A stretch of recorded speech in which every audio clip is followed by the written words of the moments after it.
What is up, everyone? Welcome back to the Murphy Lawn Care channel. Today we're going to be talking about what I think is probably the worst gas can ever. Before we get started, drop in the comment section below which can out of these three you think it is. Now, we have the 3-gallon VP Racing. We have just the regular, I don't know where it came from, old school awesome gas can. And then we have the Briggs & Stratton Press and Pour. All right, awesome gas can there. So anyway, let me just explain real quick. A few years ago, the EPA and or the government decided they were going to ruin gas cans for everybody.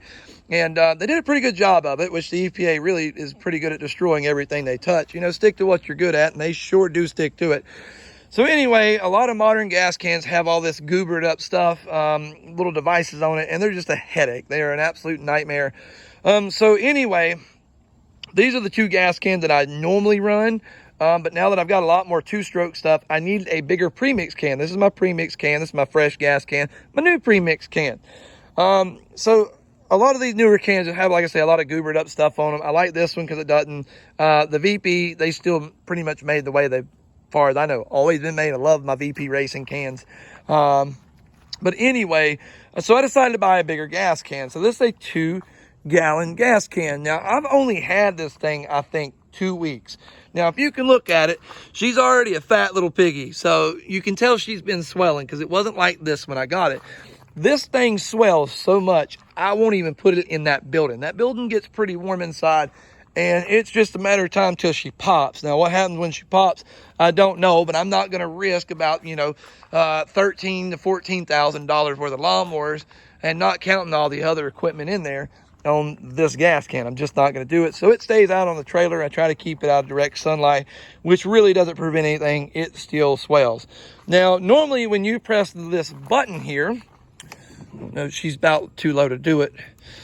You press this button, it's hard to do. You hear it? Normally when you press that button there, it spits out gas and premix everywhere. You have to keep it low. You can't fill it right there where it's at. You cannot fill it up any more than that or it will spew. So I've kind of learned where to keep it. You got to keep it there. If you don't, you'll be blowing gas everywhere. Now the problem with premix is it's got two-stroke oil. The gas will evaporate. The two-stroke oil, not necessarily. It won't evaporate. So it keeps that gas smell lingering, and it is just awful. So last thing you want to do is go to fill up at a customer's property and then blow gas all over their driveway or near their house, and they have to smell gas. So it's a terrible option. And for anybody in the lawn care industry, trust me, I know we have felt the pain of these new modern gas cans being a piece of crap. I mean, we just have. I'm not trying to be all angry and everything. I'm not angry. It may come off that way, but I'm not really angry. It's a little aggravating. Not going to sit here and lie. But this gas can really wasn't that much. It's just for reference. You see this, do not buy this. It seems like a much better system, but I can assure you that it is not. These right here are much better. I'm actually going to probably buy another VP can, and I got to figure out what I'm going to do here.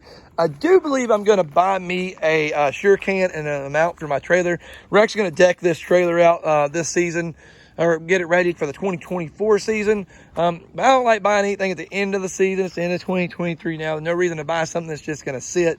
I like at the very beginning of the year, probably around January, February, start making some purchases. That way I got it. It hasn't sat all winter. I don't have to worry about having issues out of anything because it did sit. Now, I know a Sure Can gas can is probably not one of them things that's going to give that issue. But still, if I'm not going to use it, there's no reason to buy it now. Put that money back in the savings account and be good to go. So I just wanted to make this video. I know there's a lot of terrible gas cans out here, but this one right here, guys, please be careful of it. I know there's a lot out there that just won't pour right or whatever. This one literally shoots gas. It's a gas gun. It is a water gun for gas.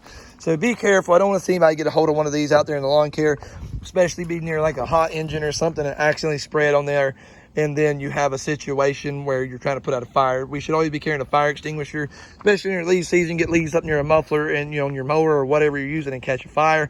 So you should have one anyway, but still, I don't want to see anybody get hurt just because of a poorly made gas can. Briggs & Stratton, you need to take that sucker right there. Back to the table. It looks like it says, okay, never mind. I thought it was saying like it was a second version of that. And like if it was, like, I'd hate to see the first. Anyways, really appreciate you guys checking out my videos. I really appreciate y'all helping my channel grow. Please, guys, smash that like button. It helps the algorithm, and we greatly appreciate it. Also, smack that subscribe button. I got so much cool content, and it ain't even 2024 yet, guys. We ain't even hit the main season. Anyways, guys, we'll catch you next time on the Murphy Lawn Care channel. We love you guys, and we'll catch you next time.